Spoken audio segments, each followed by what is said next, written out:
of the land from before you, then it shall come to pass that those which ye let remain of them shall be, listen, Randy, pricks in your eyes and thorns in your side, and shall vex you in the land wherein ye dwell.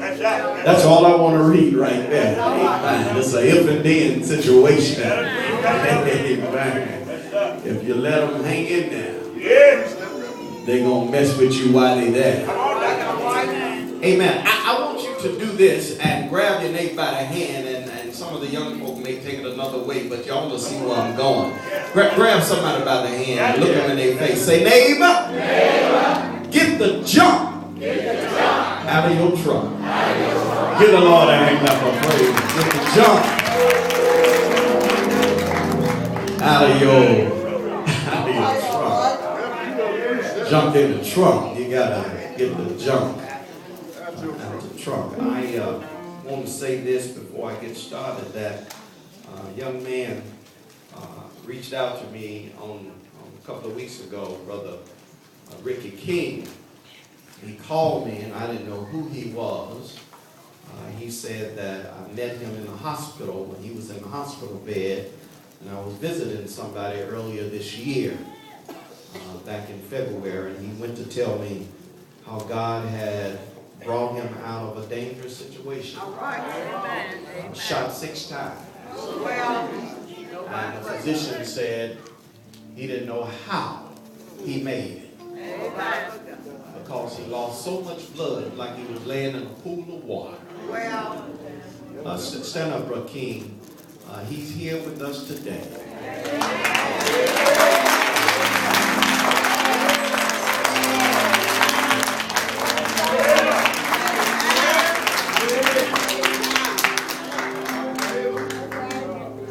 He told me a lot of things of his testimony and how basically he was homeless and had different ministries to reach out and help him, and the Lord blessed him with a job, and he's trying to get back on his feet. All right. He said, Pastor, I made a lot of bad choices. I said, you ain't doing one. All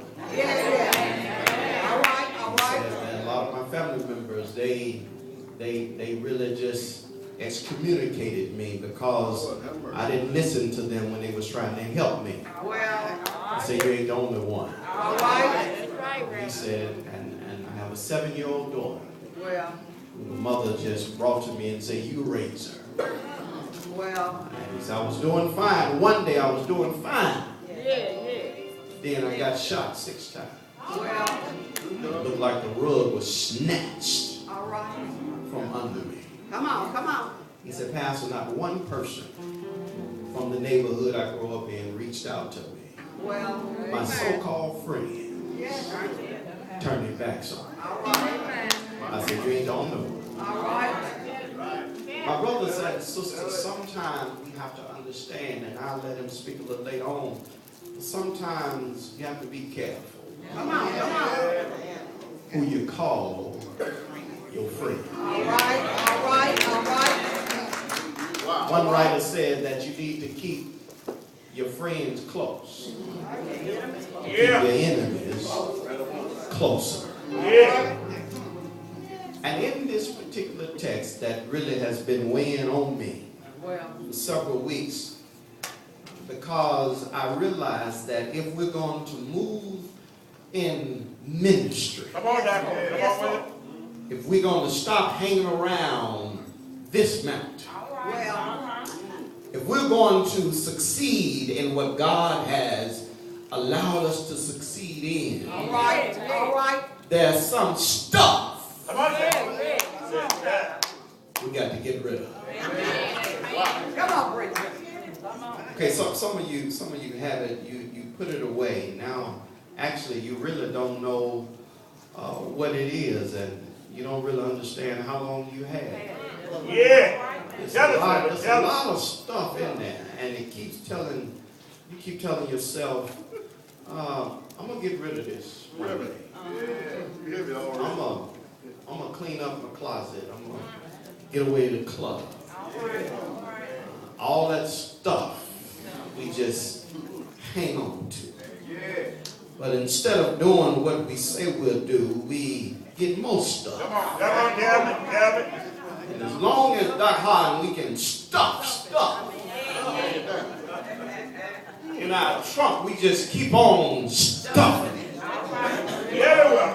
And you'll be amazed the junk we have in our trunk. All right. You'll be amazed of the stuff we collected from a child to an adult. Amen. We hold on to that stuff. Well, And that stuff will weigh us down. well. It'll cause us problems and pain. My brothers and sisters, we went going through the book of Hebrews, chapter 11. We talked about now faith is the substance of things hoped for. Asked you, do you know God? Or do you have faith? And then last Sunday I said, you got to stay in the race. Well, And I said, you got to lay aside every weight and the sin that so easily beset us and let us run this race with patience. That's it. Looking unto Jesus, Jesus, that's it. the author and the finisher of our faith. Yes, sir. Yes, sir. There was a movie I was watching once, and the man was called the finisher. If the other people couldn't take him out, they called him the finisher. Yeah. And he'll finish what they couldn't complete. all right. Your faith is not complete until you have the finisher of your faith Yeah. Yes, in sir. your life. Come on now. But without faith, it is impossible to please him. For he that cometh to God must what? First Yes, sir. believe that he what? And that he is a reward to them that diligently seek him. In verse 12 says, wherefore seeing we are compassed about with so great a cloud of witnesses. You got to lay stuff down.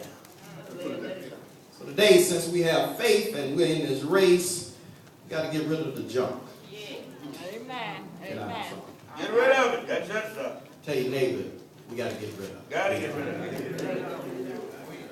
Let us look at our passage, because if we don't get rid of this stuff will come back to haunt us. Yeah. All right. Yeah, well. All right. If we don't get rid of this stuff, Yeah. it'll come back to haunt you. Don't you know a lot of people are living with stuff that they've been hanging on to since they've been a girl or boy? All right. All right. I heard Rapal, somebody say this morning, I think it was one of the deacons said that we can do stuff for so long, even though it's wrong, Yes, sir. but we get used to it. Oh, yeah. That's why it's hard to sometimes